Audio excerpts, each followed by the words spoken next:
Ladies and gentleman, आज हम जो है वर्ल्ड जियोग्राफी उसको मैप से समझने की कोशिश करेंगे। इस आज की वीडियो में हम continents, oceans, latitudes and longitudes को देखेंगे। चलें वीडियो शुरू करते हैं। टोटल कॉन्टिनेंट्स 7 हैं।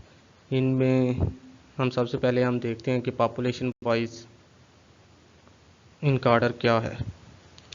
सबसे पहले जो है वो एशिया है, दूसरे नंबर पर अफ्रीका है, तीसरे पर यूरोप है। आपने सिर्फ मैप को जहन में रखना है और देखें कि ये सबसे पहले जो है एशिया है, यहाँ से हमने अफ्रीका पे जाना है साथ ही ये ऊपर यूरोप है, और फिर ये नॉर्थ अमेरिका है और ये साउथ अमेरिका है। ये देखें चौथे नंबर पर, ये पाँचवें पर साउथ अमेरिका है और ये छठे पर ऑस्ट्रेलिया है और सातवें पर अंटार्कटिका।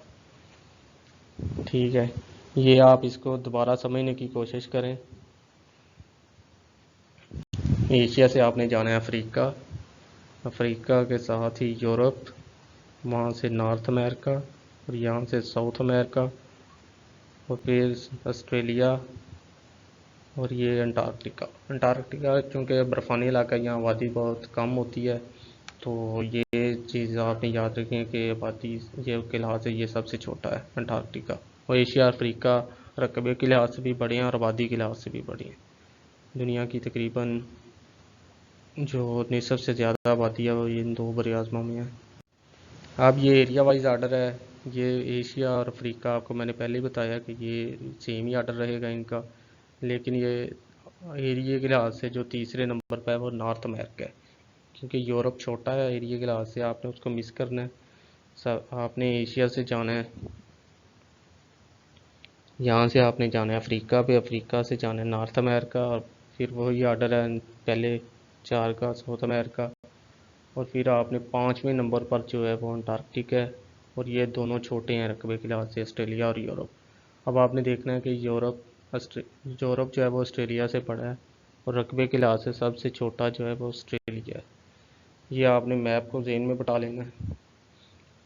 ठीक है, ये आप देखें दोबारा इनकी विजुलाइजेशन कि एशिया से अफ्रीका, वहाँ हम जाते थे एशिया से अफ्रीका, और आबादी के लिहाज से तीसरे नंबर पर है यूरोप, तो हम यूरोप पे चले जाते थे, लेकिन यहाँ रकबे के लिहाज से तीसरे नंबर पर है नॉर्थ अमेरिका, और यहाँ से आपने आना है चौथा साउथ अमेरिका, अंटार्कटिका, और ये फिर यूरोप पे जाना है। और ऑस्ट्रेलिया जो है वो रकबे के लिहाज से सबसे छोटा कॉन्टिनेंट है। अगर हम देखें 5 ओशंस हैं टोटल, इनको याद रखने का बेसिक जो ट्रिक है वो है पैसा। ये देखें, पी से पैसिफिक, ए से अटलांटिक, आई से इंडियन ओशन, एस से साउदर्न और ए से अरेक्टिक ओशन। ठीक है, ये आप इनका ऑर्डर ज़रा देखें विजुलाइजेशन में कि पैसा आपने याद रखना है पैसिफिक, अटलांटिक, इंडियन, फिर साउदर्न और आर्कटिक। ये जो ऑर्डर है ये आपने याद रखना है कि जब हम किसी भी ओशंस को देखते हैं कि लार्जेस्ट कौन सा, तो उस पर 3 फैक्टर होते हैं, वॉल्यूम, डेप्थ और इसका जो है एरिया कितना है। तो ये उस ऑर्डर के लिहाज से ये हम देख रहे हैं कि ये लार्जेस्ट इनमें से ये ऑर्डर है पैसिफिक, पैसिफिक के बाद है अटलांटिक, अटलांटिक के बाद इंडियन ओशन, इंडियन के बाद साउदर्न ओशन और फिर ये आर्कटिक ओशन। लेकिन अगर हम देखें कि कॉस्ट लाइन के लिहाज से इनका ऑर्डर क्या है कि सबसे बड़ी कॉस्ट लाइन किसकी है, उससे छोटी कॉस्ट लाइन किसकी है, तो उसके हिसाब से पहले 3 का ऑर्डर तो वही है पैसिफिक, अटलांटिक, इंडियन, और उसके बाद जो आता है वो आर्कटिक आ जाता है, और साउदर्न 5वें नंबर पर चले जाता है। सिर्फ चौथे और 5वें की पोजीशन आपस में सेम है, चेंज होती है, एक्सचेंज। ठीक है, ये है कॉस्ट लाइन के हिसाब से। पहले 3 का ऑर्डर देखें सेम है, चौथे और 5वें की जो पोजीशन है वो चेंज हुई। ठीक है, तो अब पैसा आपने याद रखना है, तो वो इसको याद रखने का बेहतरीन ट्रिक है। अब हम देखते हैं लैटिट्यूड्स।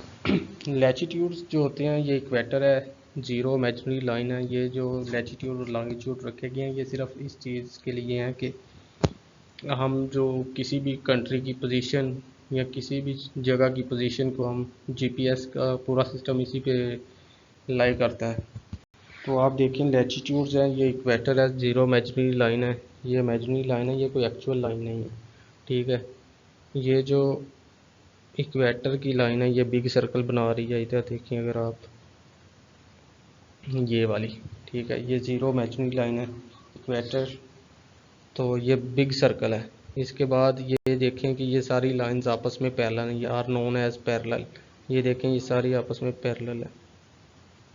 ठीक है, और ये ईस्ट टू वेस्ट डायरेक्शन, ये ईस्ट डायरेक्शन है और यहाँ से ये वेस्ट डायरेक्शन की तरफ जा रही हैं। ठीक है, और इसके बाद ये पैरेलल तो आपने पहले ही पढ़ लिया है कि वन टू अनदर है। ठीक है, cross the prime meridian at right angle. अगर हम देखें तो ये जो यहाँ से इधर आती है सीधी, तो ये उसको हर लाइन जो है उसको राइट एंगल मतलब 90 के एंगल पे क्रॉस कर रही है। इसके बाद ये जो इक्वेटर है ये ग्रेट सर्कल है, सबसे बड़ा सर्कल है ये। उसके बाद ये देखें छोटे होते जाते हैं, ये छोटा है, फिर ये बड़ा है, ये बड़ा है, और ये सबसे बड़ा ग्रेट सर्कल जो है ये वाला है। ठीक है, इक्वेटर 0 डिग्री पे। उसके बाद अगर हम लॉन्गिट्यूड्स देखें, लॉन्गिट्यूड्स की ये जो मेन लाइन है उसको हम कहते हैं प्राइम मेरिडियन। ये प्राइम मेरिडियन, ये देखें ये लेंथ में इक्वल है, ये सब लेंथ में इक्वल है, लेकिन ये डिस्टेंस इनमें जो है ये पैरेलल नहीं है। ठीक है, इनका ग्रेटेस्ट डिस्टेंस ये देखें ये इक्वेटर भी होता है। इक्वेटर पे अगर आप देखें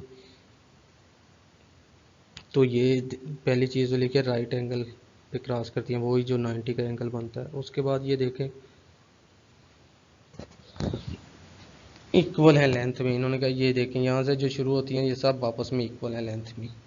और ये हाफ ग्रेड सर्कल बनाते हैं, ये देखें ये यहाँ से यहाँ तक है, ये मुकम्मल लाइंस नहीं है, हर लाइन लहदा 10 20 30 और ये 360 का जो एंगल बनता है ये अपना हम बनाते हैं। उसके बाद अगर आप देखें ये नॉर्थ टू साउथ जाते हैं, ये नॉर्थ पोल है और ये साउथ पोल है, ये नॉर्थ टू साउथ जाती हैं, और जो इक्वेटर थी वो ईस्ट टू वेस्ट जाती थी। तो ये लॉन्गिट्यूड्स हैं, ये जो मेन पॉइंट है आपको पता चल गया है। प्राइम मेरिडियन इसकी जो ज़ीरो इमेजिनरी लाइन है वो प्राइम मेरिडियन है, और जो इक्वेटर की है वो लैटिट्यूड है, वो भी 0 डिग्री लाइन वो ग्रेट सर्कल बनाती है। ठीक है, तो ये जब इक्वेटर को जहाँ क्रॉस करती हैं वहाँ इनका जो डिस्टेंस आपस में ये देखें ये सबसे ज़्यादा डिस्टेंस है। ठीक है, यहाँ डिस्टेंस कम है और ये यहाँ बिल्कुल कम डिस्टेंस है, ये आपस में मीट कर जाती हैं। ये लॉन्गिट्यूड्स के बारे में हमने पढ़ा है। आज के लिए बस इतना ही है, तो बाकी हम नई वीडियो लेके आएंगे, तो चैनल को सब्सक्राइब कर दें और वीडियो को लाइक कर दें।